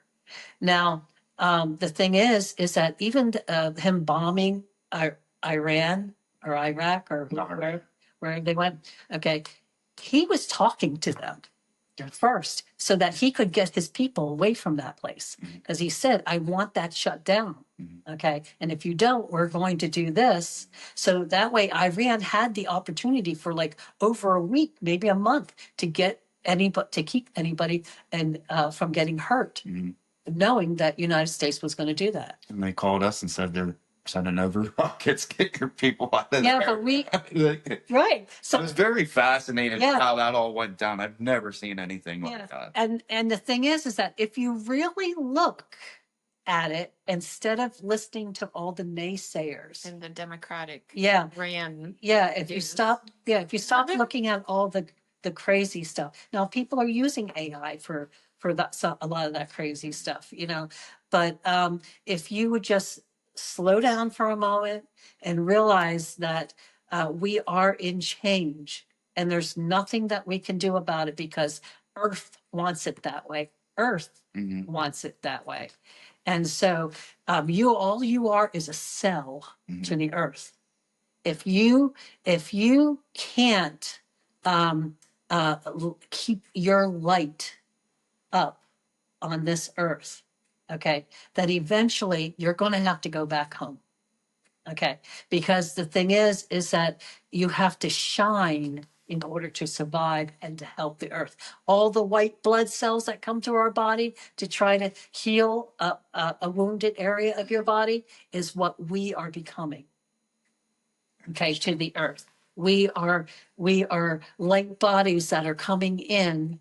Okay, and more people are awakening to that. Okay, or being born into that. Their DNA is already our DNA and our RNA is already, the DNA is the message center. The RNA is the what you act out. Okay, is the message is coming into fruition. Okay, so when you so these kids are their DNA and RNA is already programmed. Okay, it's the mission that they came in to do, and they have to grow up first and then eventually get to that place where they start doing what comes natural to them. Okay. And then, and so right now, it's what comes natural to them is to be able to change the world in whatever mission they decided to come in to work with. Archangel Michael is the warriors. Those are your police officers and your firemen and your military men and things like that that are coming in to clean up and stuff like that. So that it's you just kind of like just open up your mind enough to be able to see the good and the bad. I keep on coming back. Yeah, to that. and I just want to go on record saying I feel like we should, because I don't know if you realize this, but a lot of religious people don't like Reiki. They think it's like the devil. My cousin is a devout Catholic and he thinks it's the devil and this and that. And I'm just like, listen, look at the bigger picture, okay? Because, or like, we don't believe in Jesus or whatever. No, like we're all about Jesus. Like, in fact, I did I think our one newsletter was about Jesus. Yeah. Like, if you look at the bigger picture, like she's saying, and like with Trump, it's not that we're like Republican or Democratic, like we don't give a shit about politics. Like, in fact, I don't have the cable because I don't want to watch the stupid shit. And you're not following politics like that, but you see the good in everything. Yeah. So, or current events. Yeah. So when I see just current events, it's usually because I see a lot of clients and they're coming in there complaining. Yeah, it's not that. Well, I just turn around and say, well, can you see it this way? Yeah, it's not that we're pro Trump or pro Biden or Republican, Democratic, Right. or we don't believe in Jesus, or we believe in, it doesn't have to do with religion or politics, like all this stuff. It's the bigger picture. It's energy. It's bigger It's energy. Absolutely. When they look at you from up there, that's all they see. That makes sense. They can only figure you out through your light. So how does hypnosis tie into this holistic thing? It's something I've seen a few people that were fairly famous that had issues with like smoking or drinking. Yeah. And they go through this hypnotherapy and they how does that tie? Okay. Well, did you want to say a few things about it? Well, I was just gonna say it's holistic. Yeah. I've learned from her, and I tell you what, Sigmund Freud, which who you taught us about him, I dove a little deeper into his studies, and he does this like pseudo-sexuality. It's like the different phases of your sexual, your, I don't know if I say reproduction. Like She's a Scorpio. She would. sex energy. I'm sorry. And the fascination with the dark and in a good way, which that could be a whole other podcast with. Yeah. Like astrology and like how, but anyway, and in fact, a lot of my clients are dark. And people would typically. And why do you think that is? I think it's that Scorpio, that dark Scorpio, mysterious energy. Right. And Scorpios are a lot of mediums. Mediums come out. Yeah. You draw that in because what happens is that for them to come to you, okay, you already have risen above what their fears are. So they use you as a. Well, they are drawn to her. They're comfortable with me. Yeah, they're comfortable with her because the thing is that she carries that same energy. Okay, but because people are energetic beings. Okay, Yes. Yeah, that's like becomes like. But the whole aspect of it is that she is a Scorpio. And Scorpio's role in life is to bring the dark out into the light. And Lord, do I. Okay, and she does do that. And inadvertently. But she had to experience dark. Okay, and she still experiences it, in order to be able to empathize with what people what their needs are. So those type of people come to her because she's not going to judge them. Okay. Like personally, I've had a few negative experiences with drug addicts and and alcoholics and things like that. I mean, both my kids are dark kids, and so the whole aspect of it is not just because of them, but I had to experience these things to be able to work with them, but I chose not to. Okay, because there is a lot of darkness stored in their souls. Okay, that needs to come out, and I can't. They've hit me a few times, and it takes me a little while to clean up. But in her case, she understands darkness because she's a Scorpio. Yeah, and sometimes I don't know how I understand it, but I'm not afraid of it. I don't care. Right. Like for example, I had a Reiki client that, well, he still sees me, but he is a self-proclaimed energy vampire, and he's into Luciferian. Is that what it is? Which I just am learning about that, and so most light workers will be like, okay, you can't come back. But I'm just like, hey, I know how to protect myself. Like, I don't mind. Like, I'm showing him the light too. Like, in fact, we talked about that. Just by being in his world, she knows how to be in his world. I couldn't work with him because I don't know how to be in his world. That's not my signature. Right. Okay. But I protect myself, and then I also intertwine my Sekhem, I bring my Sekhmet in and she protects. But anyway, back to the hypnotherapy. Hypnotherapy is basically it's a way of healing the ego. Okay, so because the ego is developed through life, and so what happens through experiences, and so what happens is that so a lot of people that come to you have some type of affliction, whether it's smoking, weight management, stress management, anxiety, depression, pain management, whatever they're coming to you for. Okay, and those are that is the real life situations, because hypnosis can go even deeper into the spiritual aspect. And why is that? Like, what happens? Once they start healing themselves, okay, so they come in with something that's bothering them, and finally they somebody will say, well, why don't you go see a hypnotist? And then they'll mill it around, because I have a few clients that said it took them almost a year to call me. They had my name on their refrigerator and stuff like that. And so, or they would hear about me a few times, and then they finally decided to give me a call. And because the ego don't want you to come to me. Yeah. Okay. Yeah. Because, so this is where resistance comes from. And then, so what happens is that, so say that they come to me for smoking. Okay. And I really don't work with smokers too much anymore. I rather refer them out. But basically, and there's not too many people that are smoking anymore. Okay. And so what happened was, they'll come in with an addiction. That's an addiction. Yes. Okay. So first question I ask them, how badly do you want to quit smoking? And if they say, well, my doctor wants me to quit and this and that, I'll do smoking cessation on them first, and get them to a place where they want to quit smoking by using hypnosis.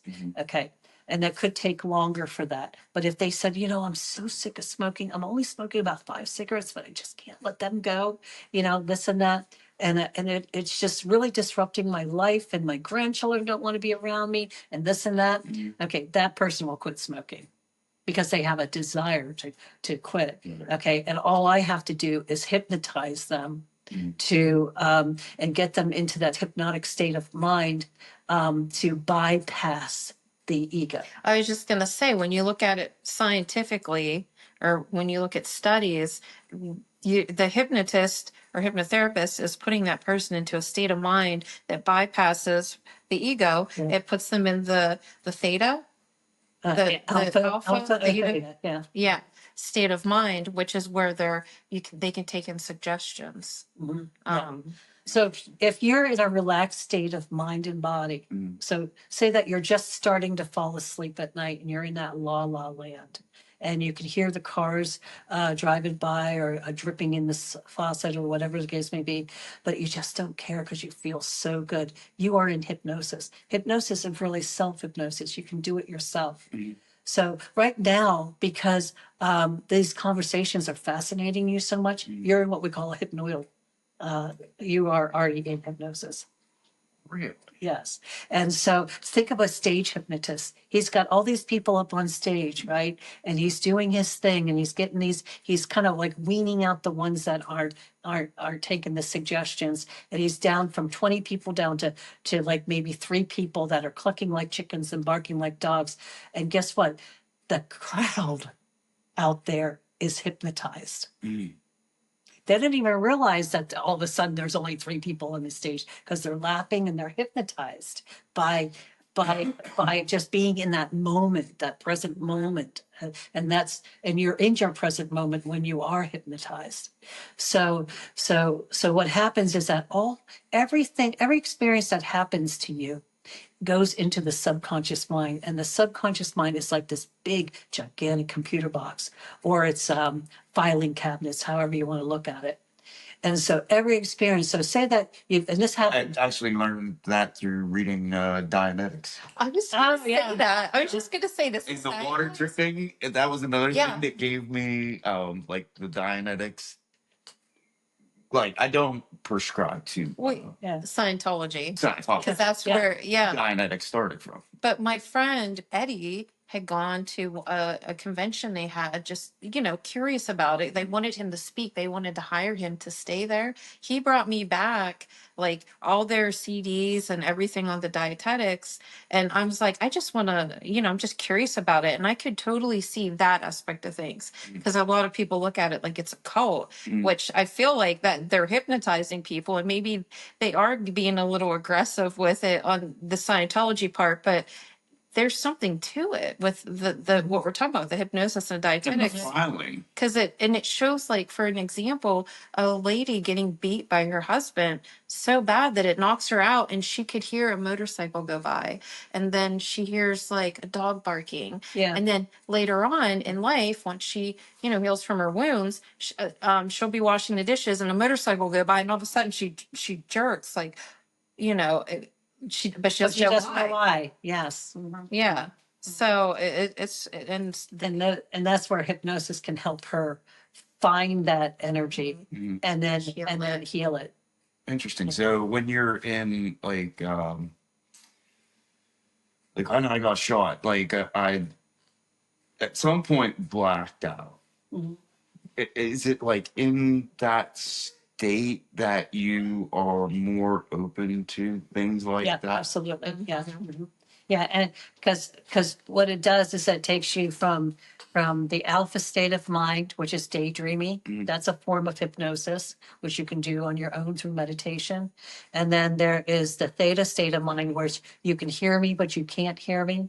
You don't know what I'm saying, but you can hear me. And so what happens is that that's where a hypnotist likes to get their client a lot of times, because then any suggestions that are given to that client, okay, that have to do with what they're trying to heal, okay, then the subconscious mind is more inclined to accept it, and to where if they were in an alpha state of mind, it might take a few, a little longer, because then it could still be critical, Right. So sometimes I tell people, if you look at it, you look at a box, right? And you're inside the box is your subconscious mind. Okay. Down at the left-hand corner, there's another little box, and in that box it's called the critical factor. So if you do something repetitively for 21 days per se, I always just say 30, and so you do the same thing. Then it becomes a habit. It becomes a habit, and that is a form of hypnosis too. Okay, but it takes longer to do it because you're still in like that cognitive state. Okay, So, but it goes into the critical factor, that little box, okay? And then then that box fills up with it, and then starts trickling out into the subconscious mind, okay? Interesting. And so then the subconscious mind starts to see it as a reality. Okay. And so, but what happens with hypnosis, it bypasses that critical factor and then goes straight into the subconscious mind, so that the subconscious mind starts getting fed that other way of looking at it. You see. So It gets even deeper. yeah, it does, because you can also get into the superconscious mind. In the past life, like she could take you into a past life. In fact, you might have a pain that you don't know where it's come, like why. It's, for me, I had that pain in my liver, remember? And so you took me into a past life, and I was a soldier in a past life. I fighting a war. It's like it put me in mind of a civil war. And I had a wife and kids at home, and the wife, when I came home, stabbed me right there. And I started crying, and then she pulled me out of it, and I explained what happened, and that's what this pain is in this life. And you even talk about your injury being thrown off the pyramid. Yeah. And you had that. Yeah. And So- then so this life I suffer pain. But the more holistic I get and the more spiritual I get, my pain is so much less. Like, being my age, I should be leaning forward, crippled up like this. Yeah, especially with scoliosis. Yeah, and so, and I also have the spine fusion too. But the thing is that I am constantly physically looking at myself, physically, mentally, emotionally, and spiritually. Now I could be better than what I am. I just don't like to exercise. So now, okay. I have got to get her to hypnotize me to like to exercise. So now you guys do Tai Chi also. Now, Tai Chi is my pain management. Is it? Yeah. Because I used to love to work out when I was younger, but now I work construction so much. My body. You kind of burned out, yeah. Yeah. After working all day in 100-degree heat, I do not feel like going to the gym. But Tai Chi looked to me like it works. And then I look at a lot of the Asian people that do stuff like that, and they seem to last fairly long. Right. Well, the thing is I teach the long yang style of Tai Chi. And I do realize that as I'm aging, it is getting a little difficult to get those joints moving the way that I would like them to move. But then again, I'm not Chinese. Like Chinese traditional medicine, if I made bone broth and drank it, like I lived with Vietnamese people, and all those Asian people look very young and they're very agile. And the reason why is because it's the way they eat. It's their lifestyle. They'll spend 2 hours at a table communicating with each other as they're eating the bones, the marrow out of the bones of their meat. Okay, and it's the marrow inside of that bone that's actually making them youthful and helping their joints and stuff like that. And so they have it. Chinese traditional medicine is really a big Very Eastern medicine to me is fascinating. Yeah, it is, but it's hard to learn because we're so westernized. Yeah. You know? Well, just give me a pill. Yeah. Oh, believe me, I know people that way. And Yeah. the thing is that I take 3 pills. That's because of my heart. Okay. And genetically we die of heart attacks and strokes. And I ended up with AFib, which I'm glad I caught it in time. And thankful for this ghost cat that was in my bedroom that kept on waking me up. because I wouldn't have known what was going on with me. And then I took myself to the hospital because my heart was. And so the thing is that then they caught that I was coagulating. And so they put me on 3 different types of medicines. But that's those are the only medicines that I take. Otherwise I take I'll make elixirs, for inflammation and stuff like that. And so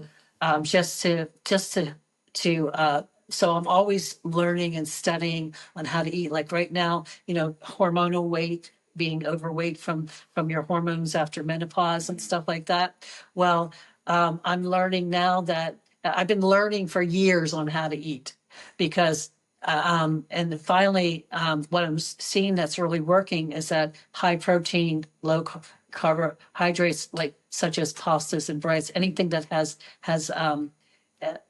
anything that has what is it? Like the sugar in it, but it's also the chemicals and stuff. Yeah. Like the process, yeah. Yeah, so the less I eat of that, and I have not had any bread and I feel much, much better. Or any pasta. Well, And- my wife is gluten free, so I guess that makes me gluten free also.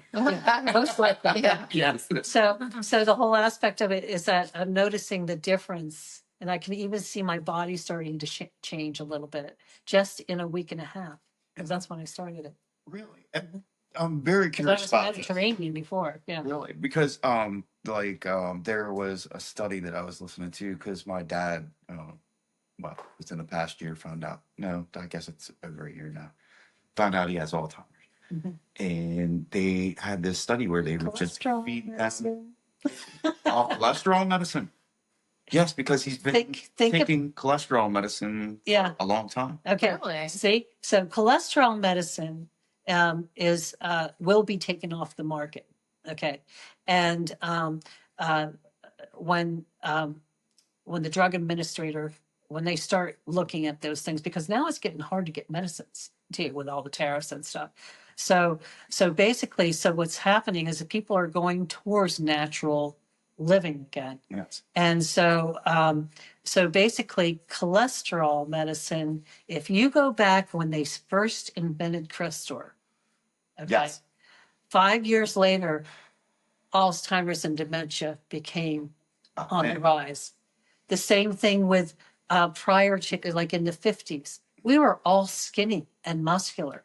Okay. Yes. And now we're all fat. And so the thing is I'm sorry. It's the It's truth. the truth. Okay. So what happened was that was when the McDonald's came in and all these fast food restaurants, and then they started like they thought, oh well, all these people are having babies. How are we going to feed them? So they started putting cornmeal in our food. Mhm. Cornmeal created diabetes. Sugar created, because so if there was diabetes back in those He days, has diabetes also. right? So all the processed foods have corn in it, some type of corn syrup, cornmeal, this and that, and then they have synthetic They things. don't have glyphosate Yeah. all through everything. Mhm. So the thing is that, and it's so difficult to eat healthy. And so, Unless you're growing it yourself. right, and that's what's going to be happening. That's what I'm hoping. That's what's going to be. Even the animals are sick right now. Yeah, and then we eat the animals who are eating the stuff that's filled with glyphosate, and then because they're making they made the corn GMO that resists the glyphosate, but it still absorbs it. Right. So we've been just slowly poisoning ourselves for such a long time, but we never really knew it because we were hypnotized. Marketing is one of the biggest hypnosis. Yes, things. because it's a very psychological Yes. thing on how they present it. Yep. So that you're like, oh man, that's got to be good. Yeah. You know, think of Kellogg's and Post. Mhm. They had a movie out on it, you know, and how they actually made everybody go from eggs and bacon to cereal and milk, and this is going to be so healthy Yeah, for you. you cut a banana and put on top of it, Yeah. and that's a perfect meal for the Yeah. day. Yep. So and then It's like the ego. It's like the path of least resistance. but they really thought, you know, but keep in mind, they thought what they were inventing, because that was Good. was good. Yeah. So they didn't really realize what the outcome was going to be. And they had malice intent. No. A lot of times you don't have malice intent. But then when they see the dollars coming in and stuff like that, it turns into, and when they're, like for instance, Coca-Cola. Yes. Okay. Back in the 50s, housewives sell were the coke. constantly high on coke. Yes. Okay, until they recognized that, when they were coming down crashing and stuff like that, and having meltdowns and hysterical fits and stuff like that, then they took the coke out of the Coca-Cola. and, but in the meantime, they didn't realize that the coke was bad Yeah. until they saw what it was doing to them. Well, they used to sell it at Sears and Roebuck. Yeah. You could buy the needle. You could buy heroin. Oh, I didn't know that. Yeah. Yeah. But What? Yeah. yeah. So Oh. well, think about Yeah. even in the old days, peyote and what was it? Opium. The opium dens and stuff like that was, so it's drugs have been around for a long time. Long time. Yeah. So basically, yeah, it's if I always say, look back at history. Mhm. And history is now repeating itself. So we're going to go back. We're going to go back into the feminine world for the next 26,000 years, but we're right in the crust of the change. And so, but I truly believe. Okay, I have a map where, and I can actually see it happening.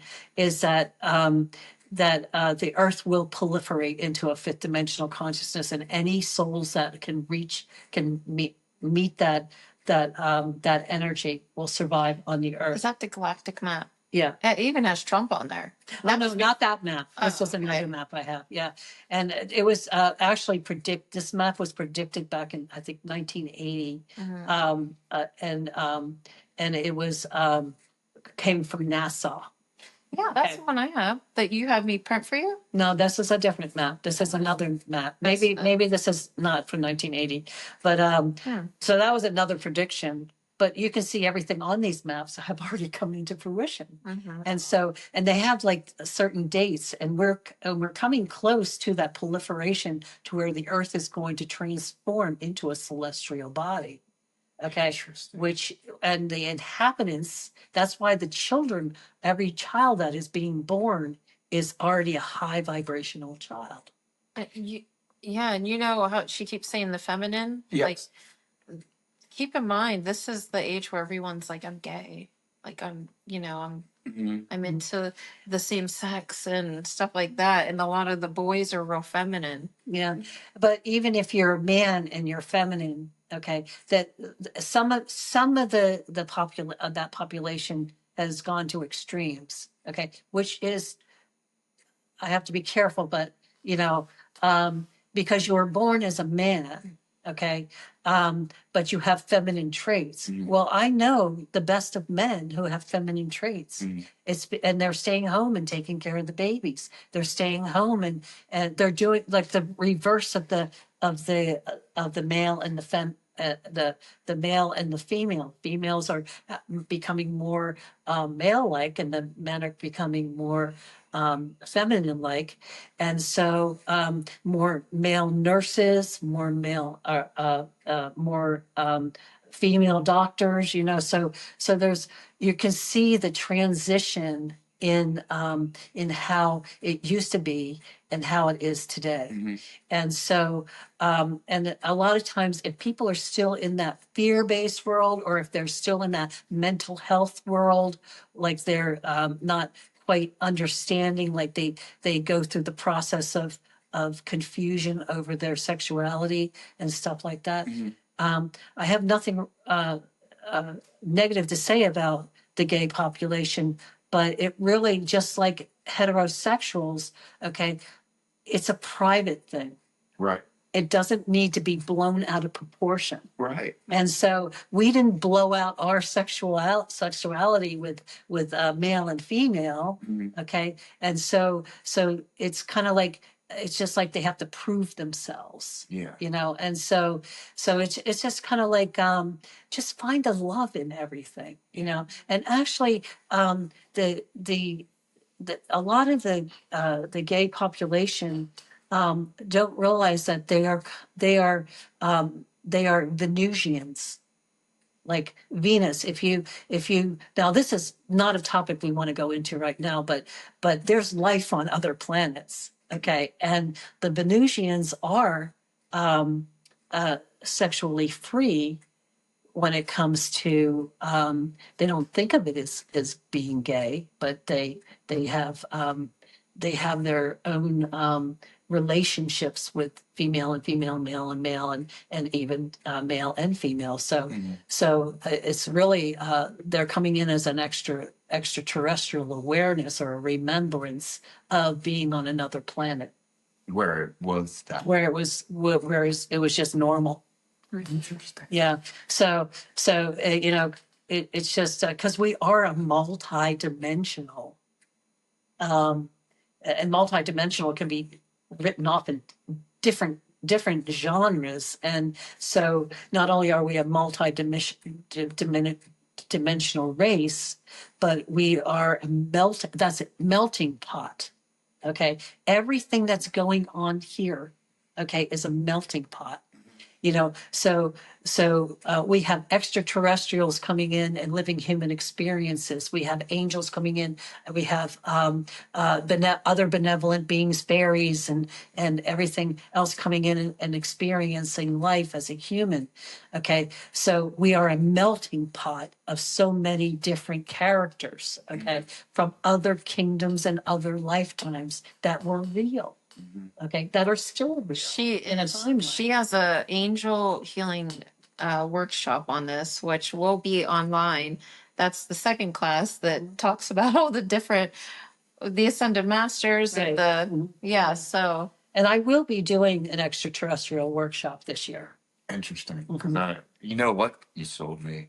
It was interesting how you brought that, because obviously the transgender issue is a very hot topic, and like I don't really care what someone's sexuality is. yeah. I find it confusing. Like I always use this parallel, is that I wanted to be a Tyrannosaurus Rex when I was a kid. Glad my parents didn't be like, "Hey, we're gonna make you a Tyrannosaurus Rex." Right. Yeah. Because kids have imaginations, and they, And I feel like a lot of that is like parents projecting their own stuff onto their kids, Right, and I just don't feel like it's healthy. No, it's Some of not. that, yeah. And so I think it's not a healthy thing to make the decision of a 12-year-old child. Yeah. Okay, 12 and 13 years old, they're hormonal. They don't know what they want. Okay. It's like, for instance, my granddaughter, not the one that lives with me, but another granddaughter, she thought she was gay. She had a gay girlfriend. Okay. And so when she was like 13, 14, 15 years old, and then all of a sudden she meets this boy, okay, and she has a baby. Well, thank God she didn't go through hormone therapy and get her Right. lady parts chopped. Right, yeah. And then now she My son be able to have sexual pleasure. My son would not allow that. Yeah. So the whole aspect of it is that, these are the things is that they need to explore. Yes. We have been exploring, like even men, they explore around 12 and 13 on whether they, not knowing why they want to do what they're going to do and behind closed doors, and stuff like that. And it's just like when it becomes like a public thing, they don't have the opportunity to figure it out for themselves. And that's to me, it's just very important, because like it's tough being a teenager. And like now too, and I'm not sure what the cause is, whether it's food or hormones, but like you have young girls getting their periods way earlier. Like age 9 and 8. Jada was 8. Yeah, that's what I'm saying. I do think that's in the food. I agree. It has to be. I think that even girls did not have breasts till I was in like high school. Well, probably later middle school. Yeah. And actually, I didn't have breasts until I had a baby. Yeah, me too. Now I wish I had the fun test of this. But so the whole aspect of it is that, the whole aspect of it um, is that this is all going to change too. This is all going to come to an end. And it's just, even with mental illness, like Alzheimer, I'm sorry, all Asperger's and Down syndrome and all of those types of um, intellectually disabilities. Science is showing that if you're going to drink alcohol and have a baby, and get pregnant, you're actually poisoning that baby, and something's going to happen, Yes. or if you're having a baby and you're too old to have a baby, things like that. Or another thing too, and I don't want to say this to hurt people's feelings, but it's scientifically proven now that ADHD and ADD and things like that, if you think about it, if you're smoking while you're pregnant, you're actually creating carbon monoxide going into that fetus. Yes. Okay. And so something is going to be off. So a lot of that had to do with us. Yes. And myself included, like, because I had an ADD and an AD, and my mother, oh my God, we would be putting a cigarette out in each room. And I know, even though I wasn't diagnosed, I just got my ass kicked a lot. Uh-huh. Okay. I know if I was diagnosed, they would say I have ADHD and a few other things. Bipolar is another big thing right now. But how I look at it too is when you allow them to buy into it, Mhm. getting on the medications, stuff like that. Now, I'm okay with the medications if it's going to help them, if they're in a bad shape. If they're having like a chemical imbalance and not a hormonal. That's it. And so, but at the same time, um, don't let that be the excuse why you cannot live a life. Yeah. Okay, I know. Love a crutch, Yeah, because then our ego can take over. right. And if I manage to get past my issues of being confused all the time and things like that, and being who I am today, okay, so can everybody else. Mhm. Okay, but chemically, the ones that come in that way, they were meant, actually, those intellectually disabled people actually came in here at a soul level to experience that. Interesting. Okay. But a lot of it is induced. Yes. So and I am not speaking about this in an angry way. I'm just speaking about as an observant way, and that's it. Just want to make sure the public knows that. Yeah. Because it's a lot different when you observe something, especially the human condition, the human condition. It's fascinating. There's so many things that we could do with it. And but I could talk to you guys all night. Yeah, I was just gonna say you might need to make this a two-part Too far. thing. But I pulled up because we were gonna say about the website. Yes, please. Like, so if you go to the website, and so Terry was starting to say about like how it came to be, when she was like, okay, I'm not gonna do what we were doing. In fact, she had moved on, and you were gonna, everyone went their separate ways. You said I could just have the website, and well, actually, no, you said I'm just gonna let it die. And I was like, no, I worked so hard and he has such beautiful like ideas. I just want to do something with it. And that's when she said, well, you can have it. Just do what you want. So what I wanted to get at was at first when I started this, I wanted to make it about community because that's what you always want is a community. And it's not about like, hey, like we're about check out this Reiki practitioner. She's always saying, hey, I just trained a student. So good. Go to her, check her out. Whereas like there are some people that have clicks that are like, ew, why are you taking my client? Like that's my client. Like, or they start talking shit and it's not a community anymore. But I was trying to make it so that we can have everyone in Altoona or in Blair, whoever wanted to be on this page saying like, hey, I do Reiki. This is what I offer. I do like house clearings. I do animal Reiki or whatever. Um, so when you go to the website to look at it and you scroll down, like there's a section for holistic practitioners. There's only a few of us on there because I don't know why, but everyone was all about it and thought it was amazing. And then when it came time to put them on there, it's like crickets. And I'm not being, rude about it or anything. So I'm just saying that's why there's only a few people But- on there. But keep in mind, this website was made for light. Okay. Yeah. So the whole aspect of it is that only those people that have the same idea of community, collective consciousness, okay, is who's really going to gravitate for that. Exactly. Yeah. Yeah. So there's not a lot of like holistic practitioners on there right now. But and I didn't want to like harass people, so I just kind of dropped it and I made a note stating like, if it's meant to be, they'll come to us, whatever. So the other thing is, and I have like the services and all that, and which gives a brief description. You can click on it, takes it to a page, gives you way more detail. But one thing that we're like super excited about that I figured out with the website is the classes, the online classes.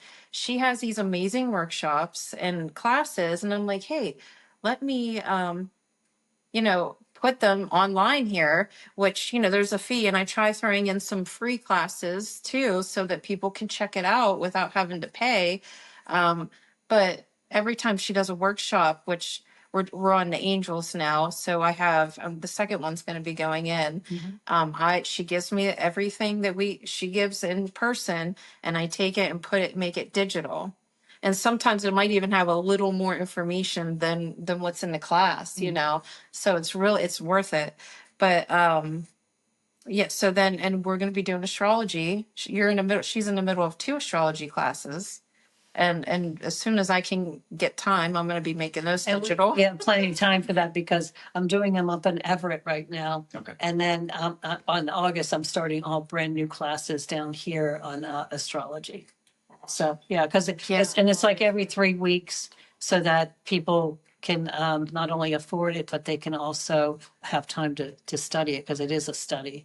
And then, so then that way I give her, and she does fantastic work. Like she's taken some of my old work and made it look so Amazing. professional. I know. Yeah. It really is good. You do a good job. I And it's appreciate that. functional. I do. Like it's easy to navigate, even for a dumb bunny like I'm glad me. you're saying that because my daughter, who is like, Paige, super like particular in marketing, she's like, Mom, there's a lot going on that website. I'm like, yeah, but I want people to get the information. I mean, like even if you go to click on that online classes, I have a blurb there that says, hey, like you might want to download this app because it's better. Oh, I guess that's our signal. I don't have it timed. Is it? No, it's just the light ran out. Oh, okay. So it'll Well, be a little dark at the end, but Oh, we're that on was low a- budget. I thought it was the lamp. Yeah, so that's fine. But yeah, We talked. But yeah, people yeah. people need to check out the website. Yeah. And Teri Martell, Yeah. Amber Parisi, Secrets of Healing.net. Amazing website, amazing people. Thank you guys so much for coming. I appreciate it more than you know. It was our Yeah. pleasure. Thank you. Yeah, and we'll be back to talk more at the end. Maybe on a topic. Yeah. Yeah. Maybe just section it out on some topics. Yeah. Now that I have more of a feel for you guys, now I can. Yeah. Maybe. Hey, let's talk about Oh, this. we should come back and do Reiki on Bam Margera. Mm-hmm. Because John, that's who the celebrity is that John that talked about getting for okay. James to interview. Wow. Well, thank you, ladies. You're welcome. Thanks, Thank guys. you.